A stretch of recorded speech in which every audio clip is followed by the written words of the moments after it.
Bonjour. Maintenant que vous commencez tous à savoir repérer les éléments principaux sur une carte et surtout à la comprendre, nous allons attaquer la lecture du relief.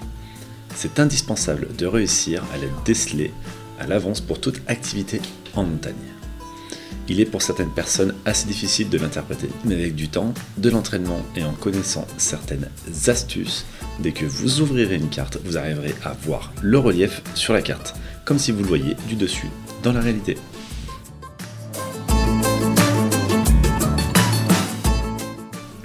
Nous allons parler ici uniquement des cartes de zone montagne, car l'effet d'ombrage y est bien sûr accentué.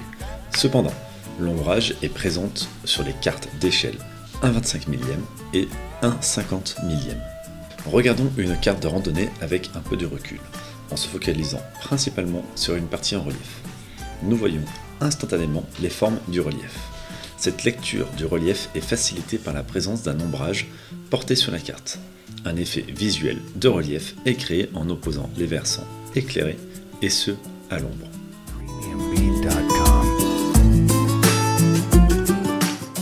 Attention tout de même, cet effet d'ombrage est seulement là pour donner cet effet visuel.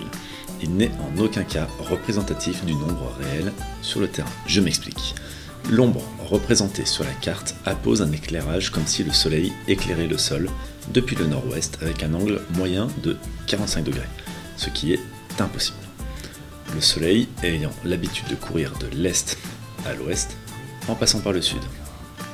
Pour aller plus loin, il est certain que si vous vous trouvez sur un versant ombré sur la carte en plein après-midi, par beau temps, vous serez en pleine lumière sur le terrain. Il ne faut surtout pas considérer cet ombrage comme un élément d'orientation, mais comme un outil d'aide à la lecture du relief.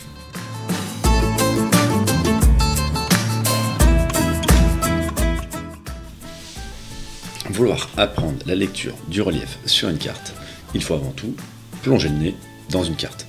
C'est logique. Donc, je vous encourage à le faire avec quelques objectifs pour le moment.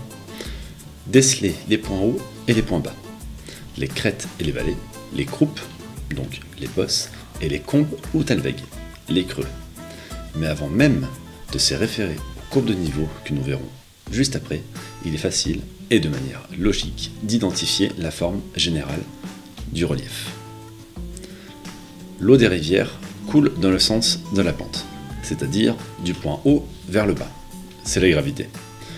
Donc, un trait bleu représentant un cours d'eau sera obligatoirement situé dans la vallée, ou la combe, ou le talweg, et jamais sur une crête. De la même logique, un point de rencontre de cours d'eau, un confluent, sera toujours plus en aval, donc plus bas, que le point d'origine, la source. Les lignes de crête, accentuées par la présence d'ombrage, se rejoignent toujours en un point commun qui peut être le sommet par exemple, ou même un col.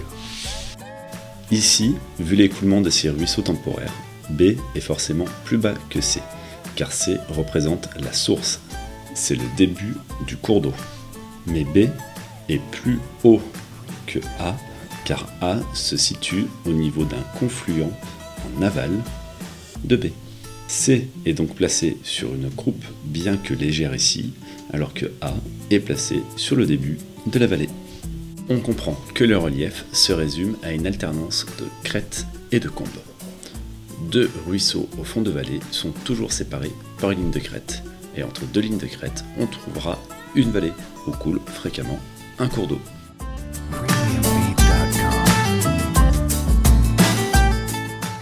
Une courbe de niveau est par définition une ligne imaginaire qui relie entre eux tous les points situés à une même altitude. Ce sont toutes ces petites lignes orange que l'on voit sur la carte.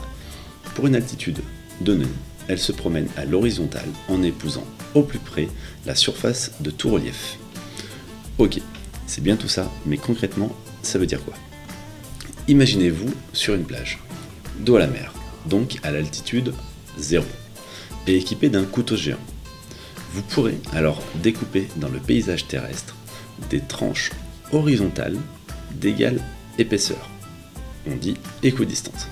Chaque incision correspond alors à l'emplacement d'une courbe de niveau.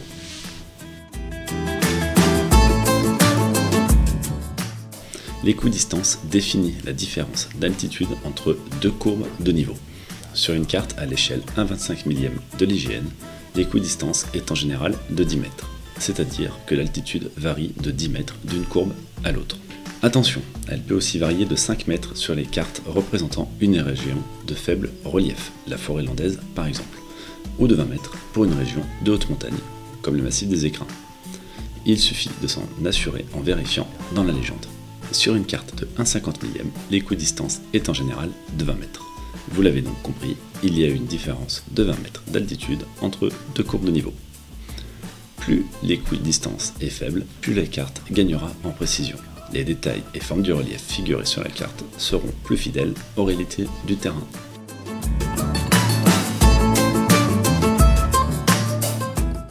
La lecture des courbes de niveau donne une indication sur les formes du terrain ainsi que sur les pentes. Des courbes de niveau très proches indiquent une forte pente. On gagne en altitude en parcourant très peu de distance. Des courbes de niveau éloignées indiquent une pente faible. Il faut parcourir plus de distance pour gagner la même altitude. Ici, si l'on accède au sommet 1324 par le versant nord-ouest, on voit que les courbes de niveau sont assez éloignées, donc la pente est faible. Par contre, sur les versants sud et est, celui-ci qui est boisé, les courbes de niveau sont beaucoup plus proches, alors la pente est raide. L'inclinaison de la pente est encore accentuée par la présence de l'ombrage. Pour identifier le sens de la pente, il existe un détail très utile. Par intervalle de 5 courbes de niveau sur la carte, il y en a une d'une épaisseur plus importante. Ce sont les courbes maîtresses. Elles comportent fréquemment une valeur d'altitude. Sur les cartes éditées par l'IGN, la valeur d'altitude est apposée dans le sens de la pente. Le haut des chiffres est orienté vers le haut de la pente. Attention tout de même, ce procédé n'est pas adopté par tous les éditeurs de cartes. Dans l'extrait de carte précédent, la courbe maîtresse 1300 mètres, située au nord-ouest du sommet, confirme bien l'inclinaison générale de la pente, autrement dit, le sens. Le haut en direction du point 1324 vers le haut des chiffres 1300 et le bas de la pente vers la route, figuré en jaune vers le bas des chiffres 1300.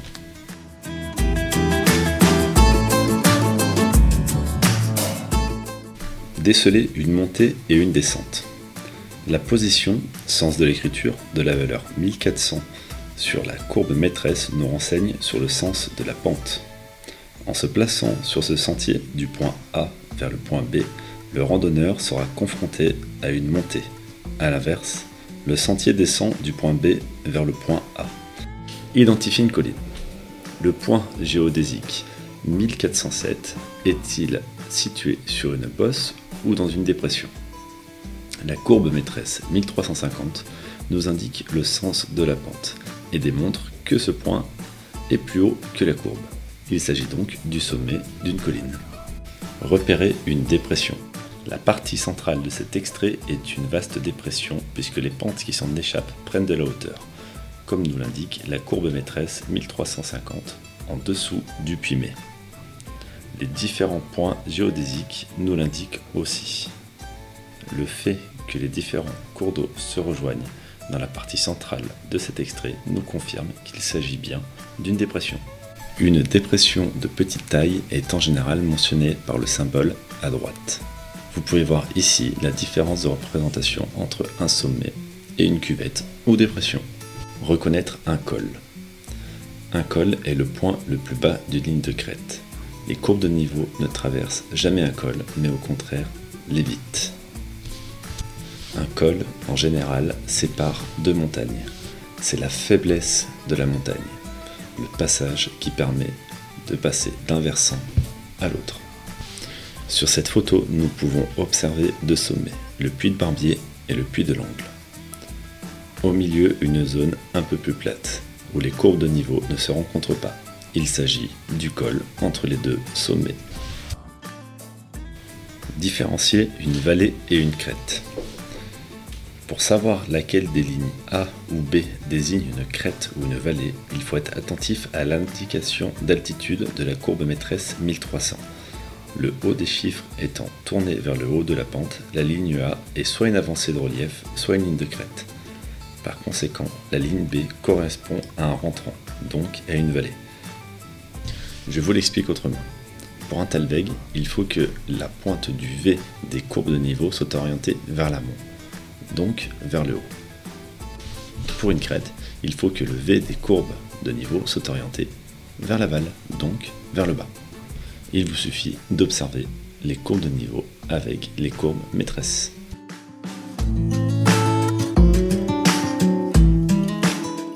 Voilà, voici la fin de cette troisième partie. Maintenant que vous avez toutes les clés en main, c'est à vous de vous entraîner sur une carte. La lire, lire et encore la lire. Comme m'a dit une personne récemment, on ne lit jamais assez une carte.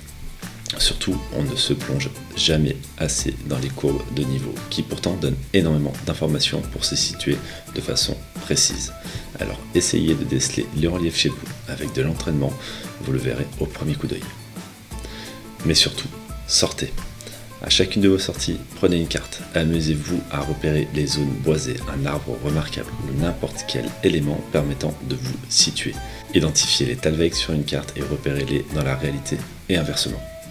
Il est très important de s'entraîner à faire le rapport carte-terrain.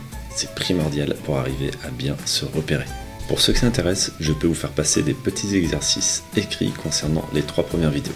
En attendant, continuez à les regarder, imprégnez-vous de toutes les infos et surtout, encore une fois, plongez le nez dans vos cartes et sur le terrain aussi, bien entendu. Dans la prochaine vidéo, nous allons voir comment acquérir une bonne lecture de cartes. On s'attaque enfin à l'orientation. En attendant, je reste à votre disposition pour vos questions. À bientôt.